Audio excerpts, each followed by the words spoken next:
అలా నేనే ఎమ్మెల్యే అంటున్నారు. ఇంకా ఏముంది మీరు మేజర్‌గా చేయాల్సింది? ఇప్పుడు 2019లో చాలా వరకు చేశానని చెప్తున్నారు. ఇంకా మేజర్‌గా చేయాల్సిన పనులేమున్నాయి మీకు?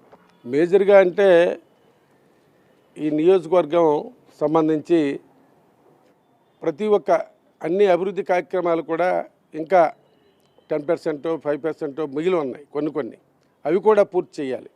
ఎందుకంటే తోటపల్లి కాలువ పూర్తి వరకు మొన్ననే జగన్మోహన్ రెడ్డి గారు 200 కోట్ల రూపాయలు ఆ రోజు ఇవ్వడం, దానికి పనులు కూడా అవుతుండడం, దానిపైన ఇంకా మిగిలిన ప్రాంతాన్ని కూడా దాన్ని పూర్తి చేసి ప్రజలందరికీ సంతృప్తిగా చివరి వరకు నీరు అందించే కార్యక్రమం చేయాలి.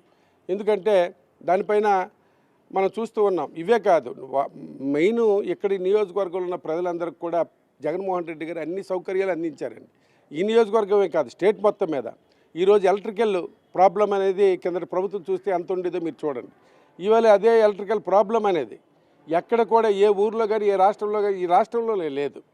ఎందుకంటే ఎక్కడ కూడా ఈ మధ్యన మళ్ళీ ఒక 2-3 నెలల్లో అసలు 3 ఫేజ్ కరెంట్ వచ్చి 24 అవర్స్ కరెంట్ ఇచ్చే ఇది కూడా ఉంది ఇక్కడే కాదు, స్టేట్ మొత్తం మీద. అదే ఎలక్ట్రికల్కి సంబంధించి, ఎలక్ట్రికల్లే కదా రైతులకు సంబంధించి, రైతులు కూడా ఇప్పుడు ఎవరు ఇబ్బంది పడే పరిస్థితులు ఎవరు లేరు. వాళ్ళ దగ్గరికి అన్ని ఎరువులు కానీ విత్తనాలు కానీ వాళ్ళ ఇంటికి పంపించడం జరుగుతుంది. వాళ్ళ ఇంటి దగ్గరే అక్కడే ఒక ఆఫీస్ పెట్టడం, వాళ్ళ ద్వారాగా ఇవ్వడం జరుగుతుంది. అలాగే స్కూల్ పిల్లల గురించి అయితే నాడు నేడు పెట్టి ఆ స్కూల్ పిల్లలకి స్కూల్ బాగు చేయించి అన్నీ కూడా ఈరోజు పుస్తకాలు కానీ పెన్నులు కానీ సాక్సులు కానీ బూట్లు కానీ పిల్లలందరికీ ఇచ్చి పుష్టికరమైన ఆహారాన్ని ఇవ్వడం జరుగుతుంది.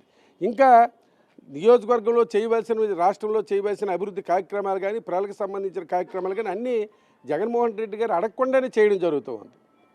ఇంకా ఏమైనా మిగిలిపోయిన అభివృద్ధి కార్యక్రమాలు ఏమైనా ఉన్నా అవి కూడా త్వరలో పూర్తి చేయడం జరుగుతుంది. తప్పనిసరిగా పూర్తి చేసి ప్రజలందరి తాలూకా మన్ననలు జగన్మోహన్ రెడ్డి గారికి అందించే కార్యక్రమం కూడా జరుగుతుంది.